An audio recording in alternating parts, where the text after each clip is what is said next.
Hi, I'm Michelle, and this is the Bookkeeping with a Purpose podcast, where we discuss important topics related to today's church finance and or your bookkeeping business. In today's episode, we're going to be talking about benevolence funds. Specifically, how do you handle them when collecting for a specific person in need?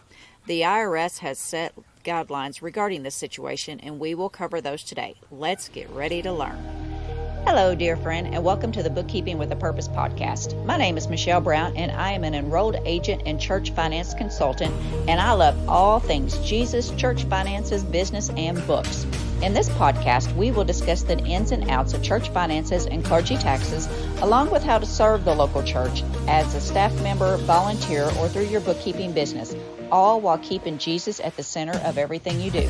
So grab your notebook and pen to take some notes, because we're going to learn all about church bookkeeping, payroll, compensation, and tax compliance. And I'll probably throw in an occasional episode on faith and mindset work too.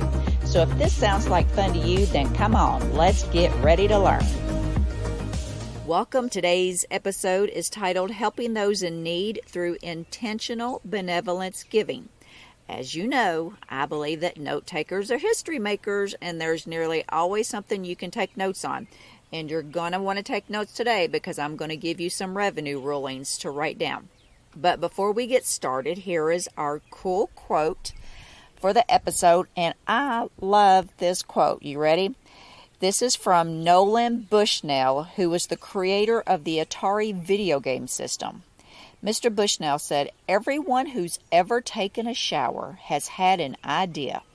It's the person who gets out of the shower, dries off, and does something about it who makes a difference." I think that is just totally cool. All right, so now let's dig into today's episode. Thank you so much for joining me again today. I recently had a consulting call, and a church on the West Coast was looking for some direction on benevolence. They had a church member who had lost their job and was in dire need of some financial assistance, and wanted to know what they could and could not do and still stay in IRS compliance.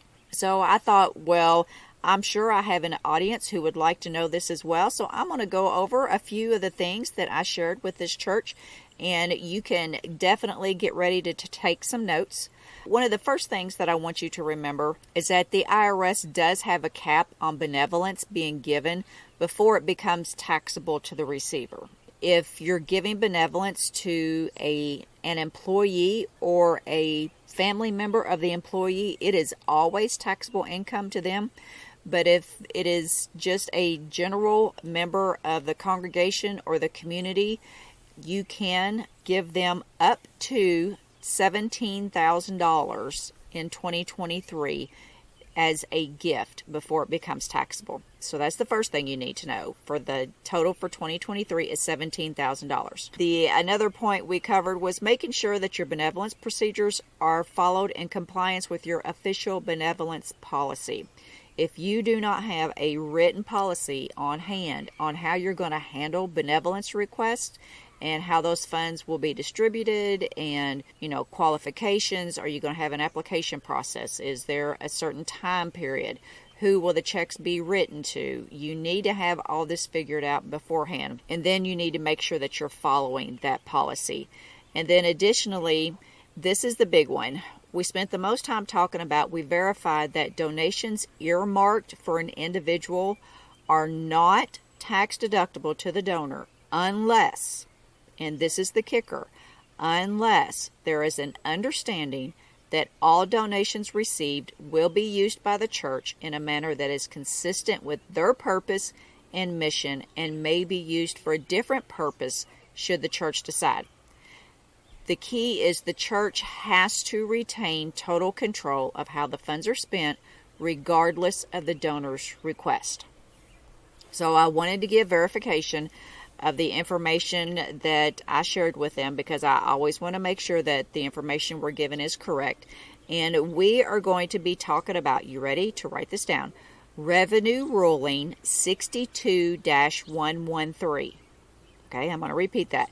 Revenue Ruling 62-113. What that states is that if contributions to a fund, a benevolence fund, are earmarked by the donor for a particular individual, They are treated, in effect, as being gifts to the designated individual and are not deductible.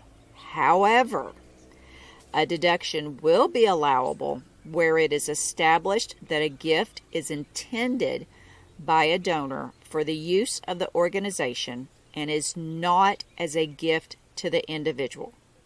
The test in each case is whether the organization has full control of the donated funds and discretion as to their use, as to ensure whether they will be used to carry out the functions and purposes of the church.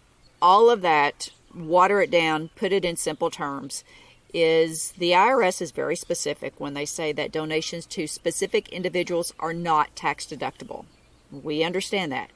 However, there is a however. Kind of like in the Santa Claus movie where there's a clause like at the end of a contract that's however, okay, he got to be Santa Claus. However, in episode 2, he had the Mrs. Claus where he had to get married in order to stay Santa Claus. So in this instance, if you write, the IRS says if you write a check and give it to a specific individual, it's not tax deductible. However, if your intent is to go to this person, but you write the check to the church and understand that they're going to have full control, that if they decide to give it to the person, then fantastic. And if not, the church has the discretion to make that decision, and you're okay with that. If you do that, then you do get the tax deduction. And I know that can be a little confusing because it's so clear when it says, no, you can't do this, but you can do this.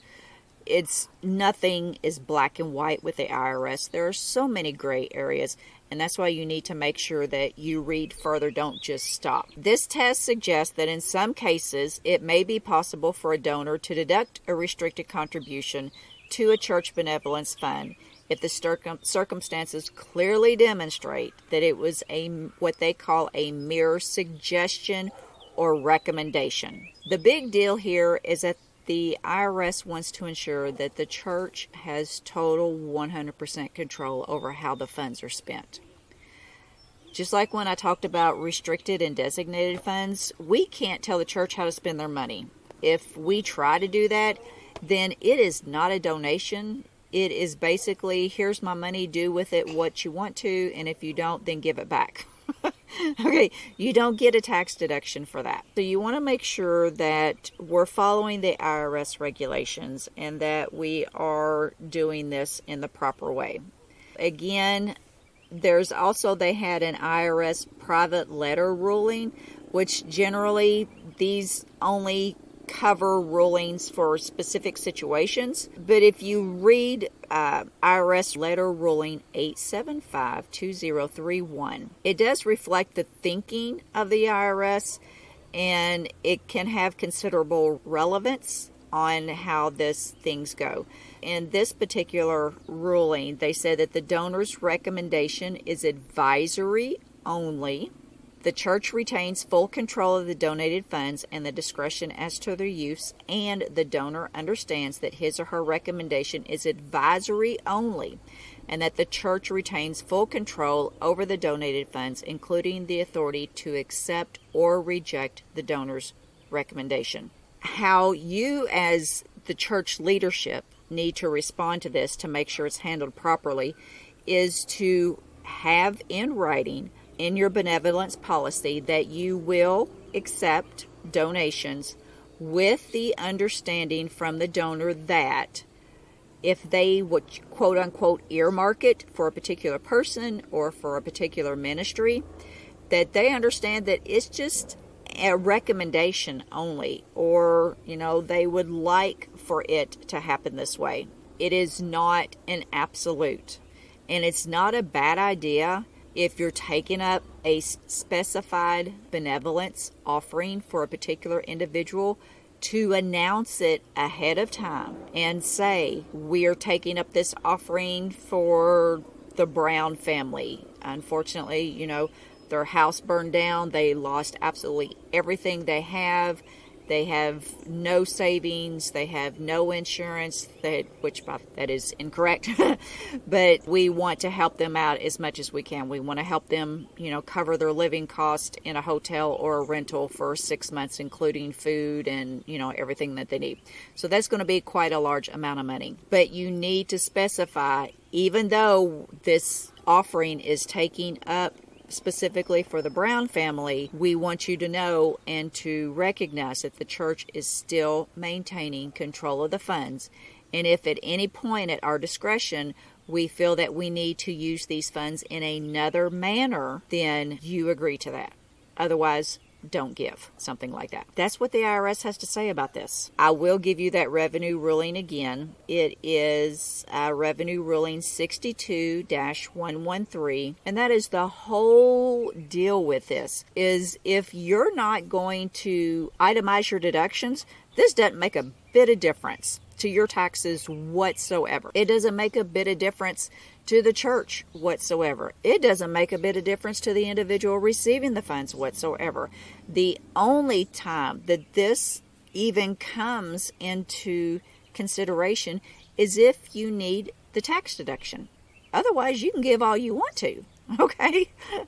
You can give all you want to, and it's not going to matter. The recipient may not have to report the transfer as taxable income if it qualifies as a non-taxable gift. That's going to wrap up another episode. As always, thank you so much for joining me today. I hope that the information provided was helpful and informative, and I pray that it gives you some more clarification on how to handle benevolence funds that come in earmarked for a particular individual. Be sure to tune in next time for more valuable insights for your church finance office and or bookkeeping business. And until next time, my friend, let's all strive to make an impact and not just an income.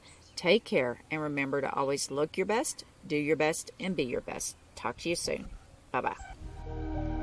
Thanks again for listening to today's episode. If you learned something new or were inspired in any way, please do me a huge omungo favor and leave me a fantastic 5-star review on Apple Podcasts. It helps more people to find the show. And then share this episode with someone who you think it could help. Until next time, my friend, be blessed.